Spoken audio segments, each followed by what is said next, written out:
Alors, il ouvrit leur intelligence à la compréhension des Écritures. Il leur dit, ainsi est-il écrit que le Christ souffrirait, qu'il ressusciterait d'entre les morts le troisième jour et que la conversion serait proclamée en son nom pour le pardon des péchés à toutes les nations, en commençant par Jérusalem. À vous d'en être les témoins. À vous d'en être les témoins. Dans cette petite phrase me semble condenser tout le contenu de l'être chrétien. Être chrétien, c'est être témoin de la résurrection du Christ. Voilà ce que tous les disciples d'hier, d'aujourd'hui et de demain ont essayé, essayent et essayeront de déployer aux yeux du monde. L'événement de la résurrection du Christ est tellement inédit qu'il a fallu du temps pour l'accueillir et en vivre. Pour les disciples, c'est un chemin nouveau qui commence. Ils vont progressivement, avec les apparitions du Christ ressuscité, passer du doute à l'évidence, de l'incrédulité à la foi, de la peur à l'audace. Dans la lumière de la résurrection, ils prendront lentement conscience du nouveau départ, de la nouvelle page à écrire qui s'ouvre pour eux. Ils prendront conscience de la responsabilité qui est désormais la leur dans le devenir, la croissance de cette petite graine de moutarde jetée en terre qui s'appelle le royaume de Dieu.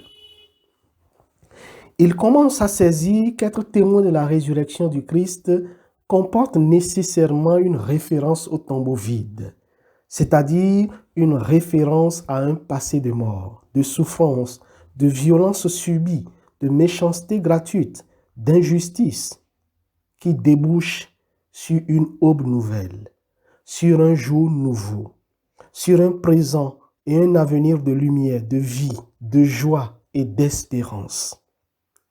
Être témoin de la résurrection, c'est naviguer constamment entre un passé de souffrance et un avenir de promesses. Être témoin de la résurrection, c'est comme les disciples d'Emmaüs, revenir continuellement vers Jérusalem, c'est-à-dire vers la cité de lumière et d'avenir, en laissant Jésus ressuscité nous rejoindre au cœur de nos tristesses, de nos peurs, de nos souffrances, de nos rêves brisés. Être témoin de la résurrection, c'est laisser Jésus toujours vivant nous rassurer, pour devenir à notre tour rassurant pour les autres, confrontés aux mêmes peurs, aux mêmes souffrances, aux mêmes angoisses que nous. Pourquoi êtes-vous bouleversés, nous dit Jésus, et pourquoi ces pensées qui surgissent dans votre cœur? Voyez mes mains et mes pieds, c'est bien moi, touchez-moi. Être témoin de la résurrection, c'est finalement savoir accueillir soi-même l'avenir de bonheur que Dieu offre et aider les autres à l'accueillir. Et accueillir l'avenir commence par la libération du poids du passé. Il ne s'agit pas de vouloir oublier le passé, mais de s'en libérer, c'est-à-dire d'en guérir. En effet, un certain rapport au passé peut être paralysant et nous enfermer continuellement dans nos culpabilités, dans nos regrets, dans nos remords, dans nos rancœurs.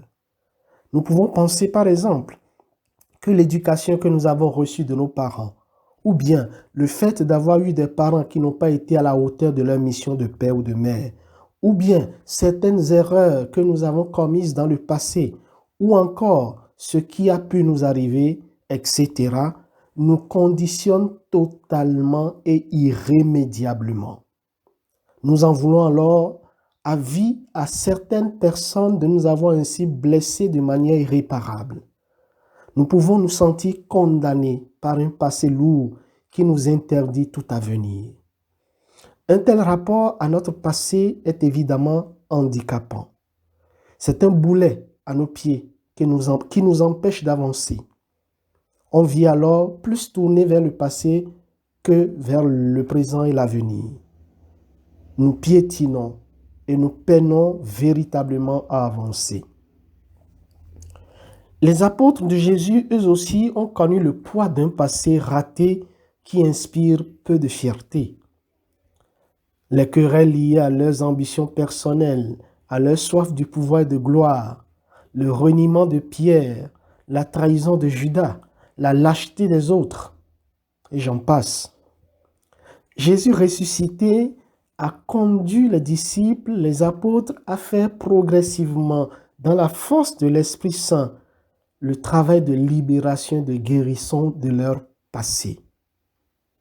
À ces apparitions, il n'était pas question de discours culpabilisants ni de reproches.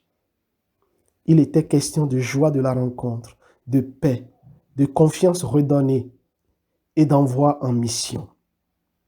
Jésus a toujours tourné ses disciples vers l'avenir qu'offre le pardon et l'amour de Dieu. Frères et sœurs, Jésus ressuscité nous tend aujourd'hui la main. N'ayons pas peur de la saisir pour nous tourner vers lui et vers l'avenir.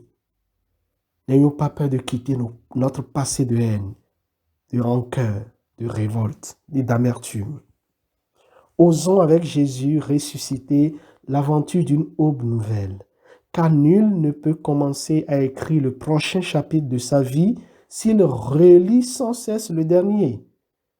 Nul ne peut se donner des chances d'avenir s'il rumine, s'il pleure continuellement son passé d'erreur et d'échec. Seigneur Jésus, fais de nous des témoins joyeux de ta résurrection.